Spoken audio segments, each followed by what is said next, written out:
Hey folks, it's Ray with Taste Radio. Right now, I am honored to be sitting down with Trevor Burns, who is the head of sales for Leisure Hydratin. Trevor, great to see you. Great to see you, Ray. Thanks for having me. Thanks so much for joining us. You're based out here in San Diego, yes? I am in San Diego, and we are in Southern California.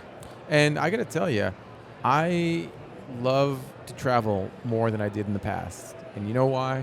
Why's that? Because I'm a Chase Sapphire Reserve customer. You don't say. I do say. And guess what? When I go to the Chase Sapphire Lounge at Logan Airport, I'm based in Boston, and they have some canned items that you can drink there or take with you. One of those canned items is Leisure Hydratin. Perfect. Yeah. How'd you guys get into that place? Love it. Always be networking, and the fun thing about this is you never know what stone you're going to turn over that will lead to something huge. We had some personal contacts that we had found through the office and food service industry that we'd sort of been working through and growing the brand a lot. And through happenstance, they put us in touch with somebody who does the dining services team over at Chase Lounges. They said, hey, we're looking for an emerging brand to sub in and do something a little more new age, new era. Mm-hmm. So what started as sort of a quiet conversation, let's see how this goes, has now launched from not one, but 7 international or national airports across the country. I single-handedly have opened 7 Vistar distribution centers and learned a whole lot more than I expected about food service. And the coolest part is it's been a major marketing pillar for us, where just exposure, trial, awareness, that's everything you're looking for. So it's turned into this beautiful marketing and sampling opportunity, while also being quite lucrative for us from a volume side of things. You wouldn't think it, but yes. Wow. Yeah, I wouldn't think of it at all. I mean, I see people in the lounge, they're sipping on a can of Leisure Hydration. And, I mean, there's a lot of beverage options in these lounges. But that and Spindrift, I think, might be the only 2 can Those options? are the only 2. There might be some Diet Cokes or some classics on there. Yeah. But what Chase is trying to do is bring in new consumers, new people getting into the lounge scene and differentiating against other ones. So how do you do that? You want to have hip, new, innovative offerings for what people are looking for. And the cool part is it's all a la carte. So what you come in there, I think the drinks were on the house and a few other things as well. So you can take a can and leave with it.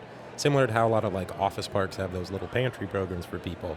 It's a great way to get your product out there to try this. And that leads into retail conversion. So it's all about where you try it, remember it, and then go buy it. So, hey, I've seen this at these Boston, Vegas, Phoenix, San Diego airport as well, too. Yeah, the one just opened up, New York. And then they can go right into your local retailer and pick up Leisure afterwards. So it's been awesome. Last thing on this, did you reach out to them, or did they kind of happenstance we reached out with them? We reached out to them through some personal contacts that sort of said, wouldn't it be fun if? And then they realized, hey, you guys are legitimate, you can scale, and you have the distribution capabilities to make this thing a reality. So it started as sort of a friendly conversation, and then we were able to prove, like, no, we could actually execute this if we want to try starting with Boston. Yeah. And then we took it to the races after that with 6 or 7 other airports. My first interaction with Leisure was, I think a couple of years ago. They participated in our New Beverage Showdown, BevNET's New Beverage Showdown a couple of years ago. And like a lot of early stage brands, it's like, okay, cool idea. Can they actually scale? Can they get from this, hey, that's an innovative idea, to, hey, we're in 1,000, 5,000 stores? Because in this business, in beverage, the name of the game is volume. Mm-hmm. It's a low margin, high volume game. And if you want to be a big brand, you got to be able to sell a lot of products. Mm-hmm. You have experience with Red Bull, worked with Red Bull for 10 years? Right. That's right. Yeah.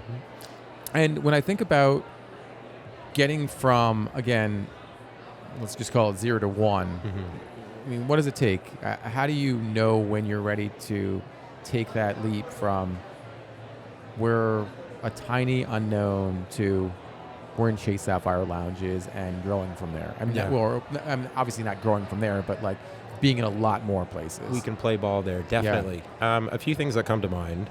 For starters, I would say is always start by doing your homework, do the work. When you're building out your brand and your can to start, you've got to be thinking unit economics the entire time. So baking in a hedge for margin, you know that you're going to have to give X amount away each time. So start high and bake that in from ground zero. So you know I have comfortable margins that I will be able to play ball as certain retailers ask for more and more and more. Second piece I would say is pick your market. You hear it time and time and again where people want to sort of, go a mile wide and an inch deep and try to get the exposure and then sell off, et cetera, right? Pick your markets, go deep on there.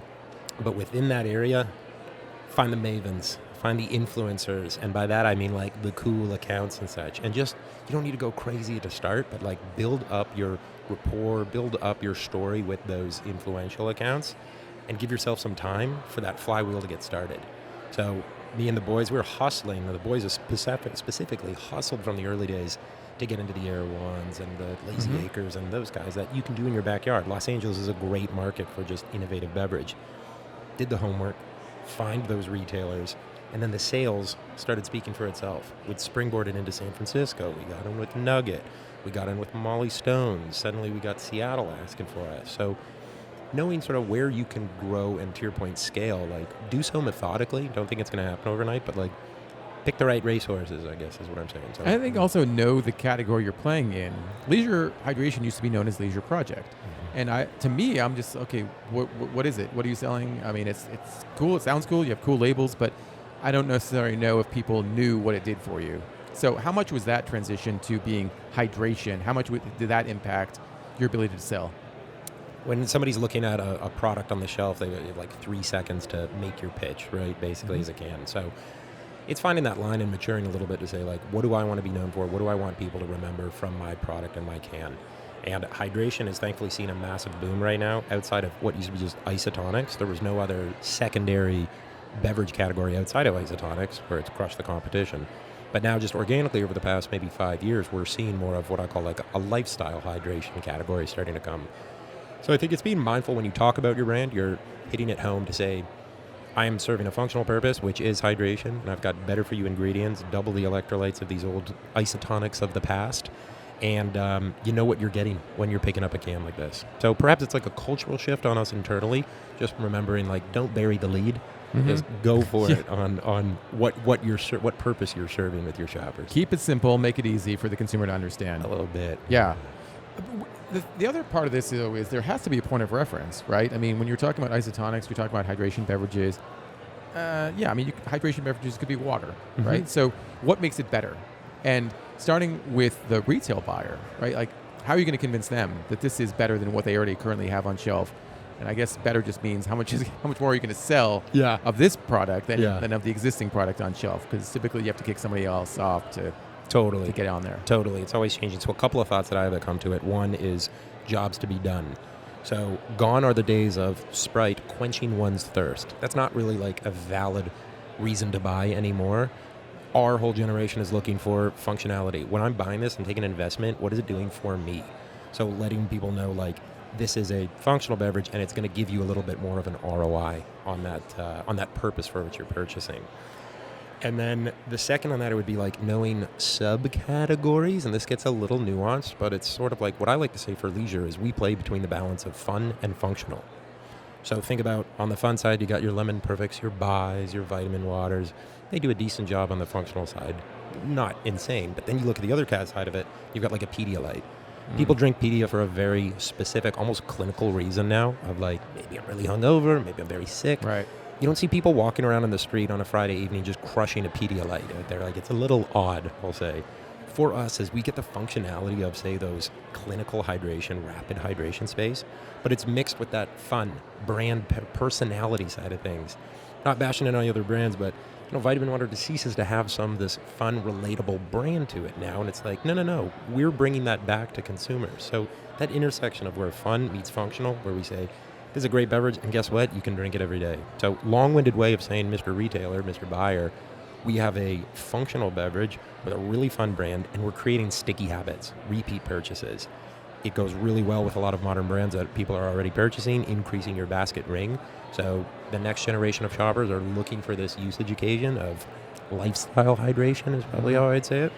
And we're one of the only players in this category, and we would love to keep spreading the word out there, basically, about it. I think you're going to. I think Leisure is on a really good runway, and I'm excited for you guys. Awesome. Yeah. Awesome. Yeah, Trevor, thank you so much for taking the time to sit down with me. Like I said, 2 years to where you are now, I mean, there's a lot going on. It's all good. It's been an awesome journey. I like that you say a lot of runway out there, marketing aside, or you'll find us at your airports. But a lot of props to the founders. Alex and Steve have done a fantastic job building the brand, bringing this guy on board, and I'm really excited to see where it goes. So thank you for all the support. Outstanding. Once again, Trevor, we'll talk to you again soon, I'm sure. Sounds good to me. Thank you.